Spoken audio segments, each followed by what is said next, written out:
Assalamualaikum warahmatullahi wabarakatuh. A'udzu billahi minasyaitonir rajim. Bismillahirrahmanirrahim.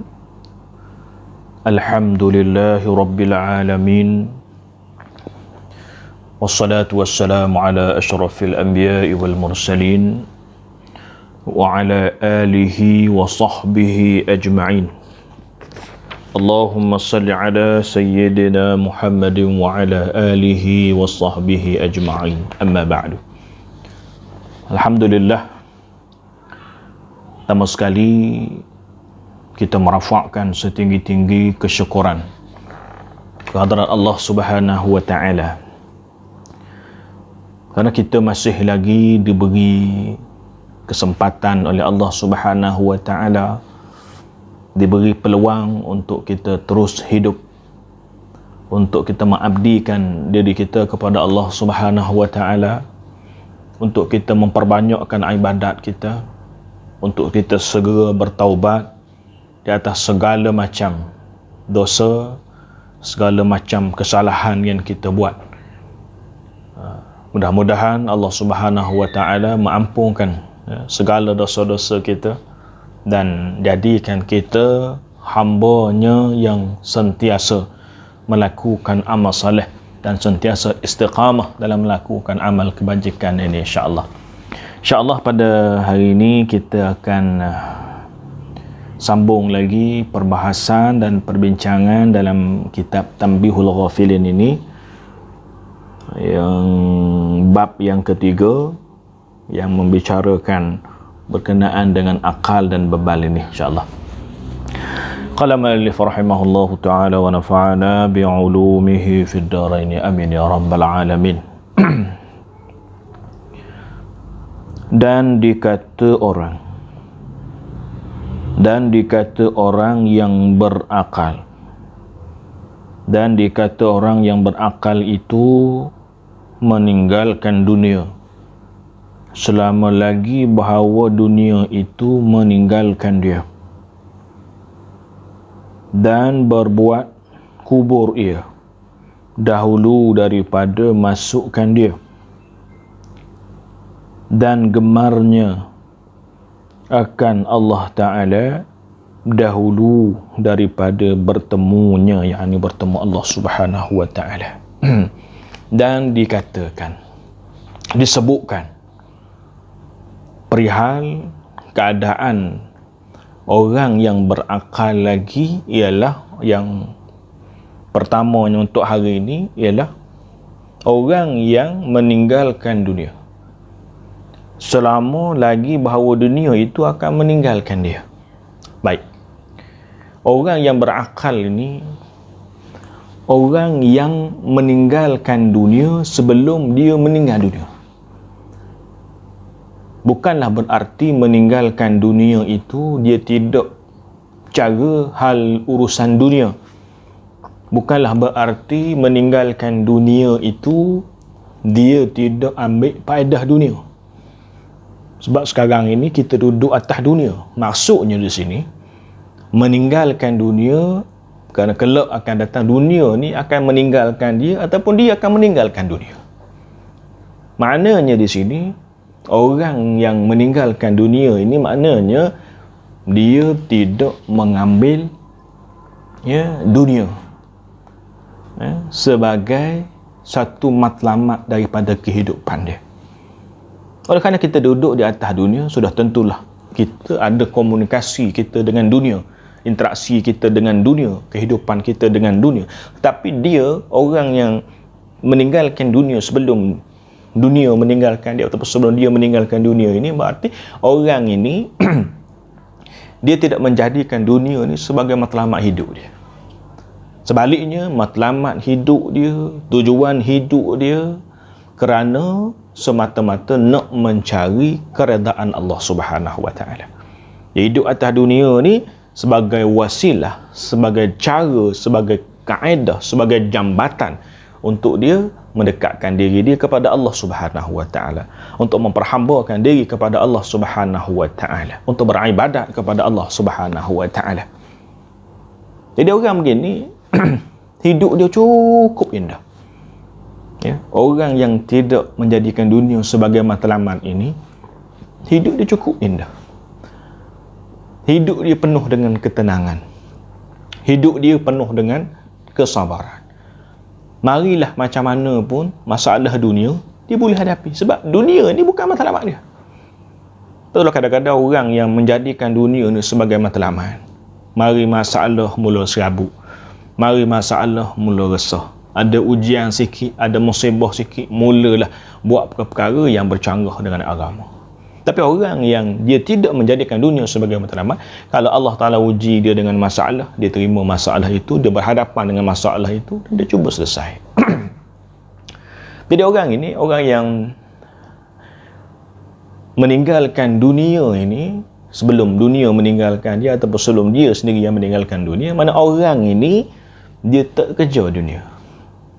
Dia tidak menjadikan dunia itu sebagai matlamat, dan dia tak kejar dunia. Mana bukan berarti tidak berusaha untuk hidup, tapi dia tidak menjadikan dunia sebagai matlamat. Dia tak kejar ke dunia semata-mata. Tak kejar dunia sangat.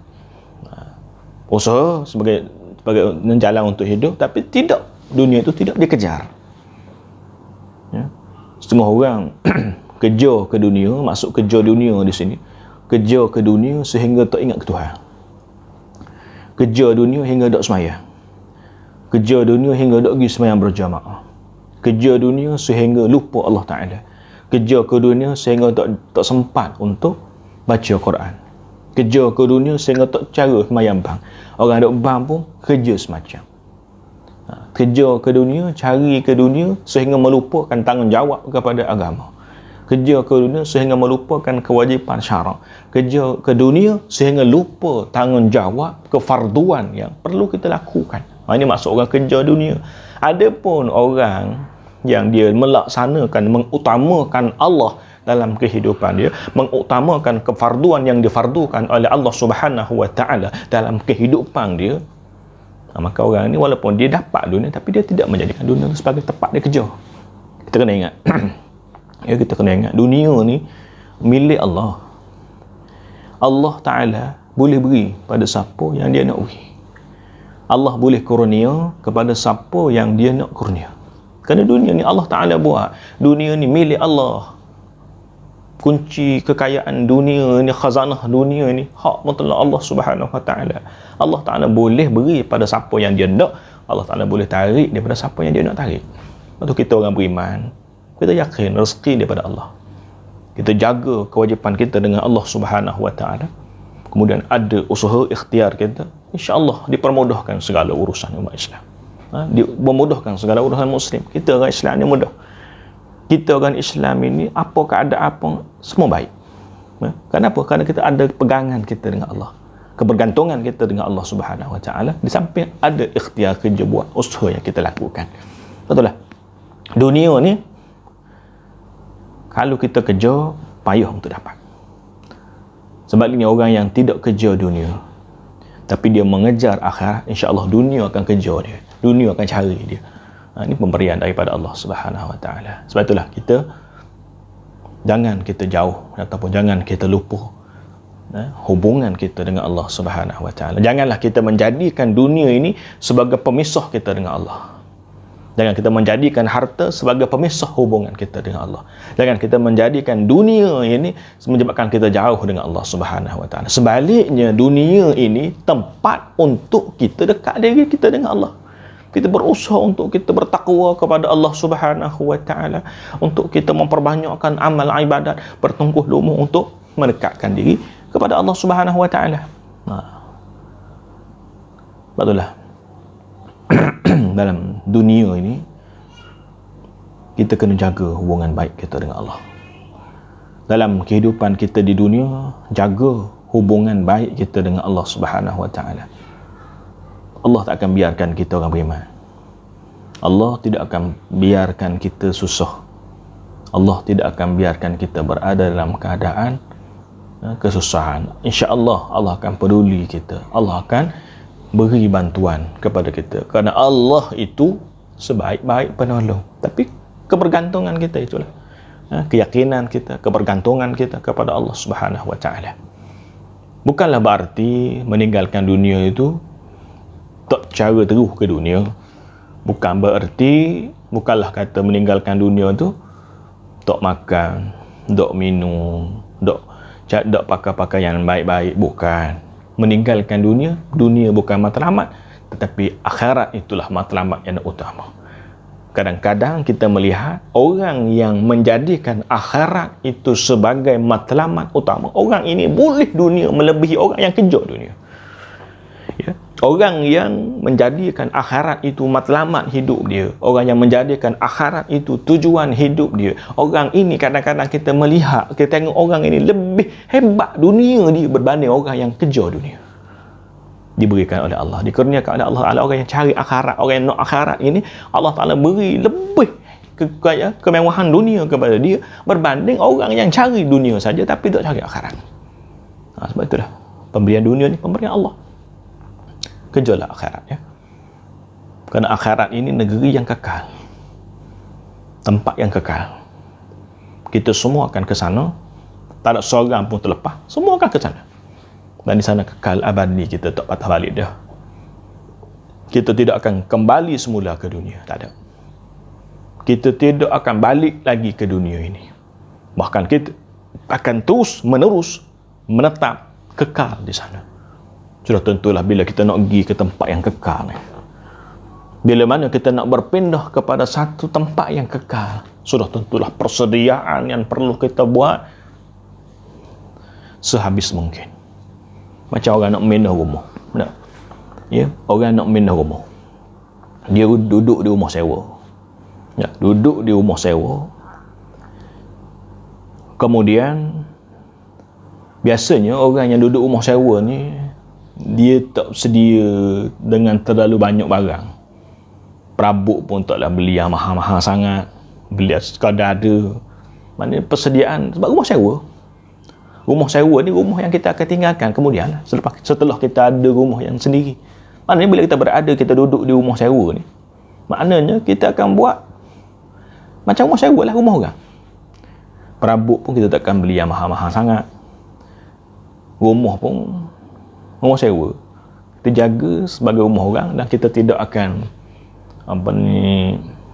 terlalu aksesorinya terlalu banyak dan sebagainya kerana rumah yang disewa.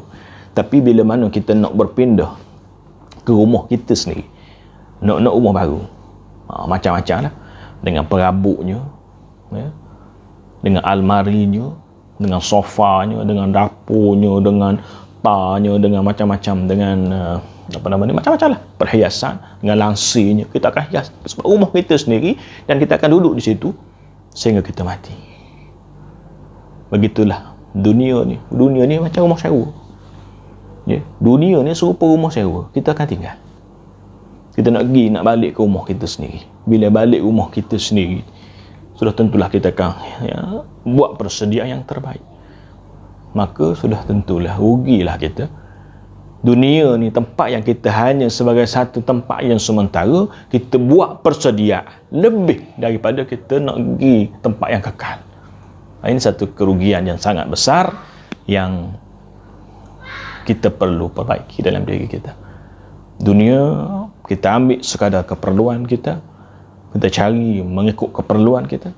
Yang besar, yang utama ialah akhirat yang kita kejar, akhirat yang kita cari. InsyaAllah kita akan dapat keuntungan di dunia dan juga keuntungan di akhirat kalau insyaAllah. Kemudian dan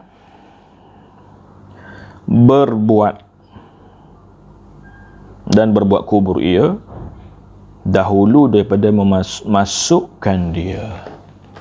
Masuk di sini sebelum masuk kubur dia ingat, ya, bahawa akhirnya dia akan masuk situ. Buat persediaan bahawa kita ni kena masuk kubur, mana kena mati. Kita ni akan masuk kubur. Sebab itulah kalau berkenaan dengan ingat mati ni, persediaan untuk mati ni, kalau salafus salih dulu, kadang-kadang dia dalam tempat tidur, dekat tempat tidur dia tu tulis mati. Tulis perkataan mati. Kita ni kadang-kadang nak sebut mati pun takut, nak dengar perkataan mati pun takut. Tapi salafus salih tu tulis mati. Nak supaya tempat tidur tu tulis perkataan mati. Supaya apa? Untuk ingat kepada kematian. Supaya untuk ingatan, supaya kita ni akan mati. Sebagai peringatan untuk diri kita, kita ni akan mati, akan masuk lubang kubur belaka. Tak ada seorang pun tak akan mati. Semua akan mati. Saya pernah bertemu satu kes, satu keadaan, seorang ngocik ni, dia siap semasa hidupnya, dia telah belikan kain kafan sebagai persediaan mati. Ya, beli kain kafan, simpan dalam almari, simpan tempat yang kita raja buka tengok. Bila kita buka almari tengok kain kafan kita, mari rasa bimbang kita dengan ibadat kita, dengan dosa yang kita buat ni, kita akan bimbang. Sebab apa? Buka almari tengok kain kafan, buat persediaan. Maknanya tak salah kita beli kain kafan siap-siap, kita simpan untuk sebagai ingatan pada diri kita. Ya, sebagai ingatan pada diri kita bahawa kapan ni lah kita akan pakai lagi bila mana kita mati. Apa jua keadaan kita, apa jua kedudukan kita, bagaimana taraf kita, semua kita ni akan mati. Tak ada seorang pun akan hidup kekal. Ini perlu kita ambil perhatian. Ya, perlu kita ambil perhatian dan kita cakna diri kita supaya semua kita ni menghadap bertemu Allah Subhanahu Wa Taala dalam keadaan Allah Taala redha. Dan kita kena sedialah bila mana kita yakin adanya kematian, kita semua ni akan mati, maka kita kena buat persediaan. Semua orang yakin mati belaka, semua orang yakin bahawa kita semua dia pun akan mati belaka, tetapi sejauh mana persediaan kita? Ini pentingnya kita ingat mati untuk bersiap sedia. Bukan sekadar sebut mati saja tapi tak bersedia. Ingat mati dan buat persediaan untuk mati. Lepas mati ni kita akan masuk kubur. Duduk di kubur ni kita tak tahu lama mana kita akan duduk situ. 10 tahun, 20 tahun, 30 tahun, 100 tahun, 1000 tahun, kita tak tahu. Tempat itu ada azab dan ada nikmat. Kalau kita boleh nikmat, alhamdulillah. Takut dia azab, yang kita takutnya kita takut dia azab. Itulah kita perlu buat persediaan. Dan kemudian gemarnya akan Allah Ta'ala dahulu daripada bertemunya, suka pada Allah, kasih pada Allah, rindu kepada Allah, cinta kepada Allah mengatasi segala-galanya. Ini pentingnya kita kenal diri sebagai hamba Allah Subhanahu Wa Ta'ala. Bila kita kenal diri bahawa kita ni hamba Allah Subhanahu Wa Ta'ala, kita dijadikan oleh Allah Subhanahu Wa Ta'ala, Allah beri kepada kita segala-galanya, beri kehidupan, beri rezeki, beri nikmat, beri berbagai-bagai nikmat.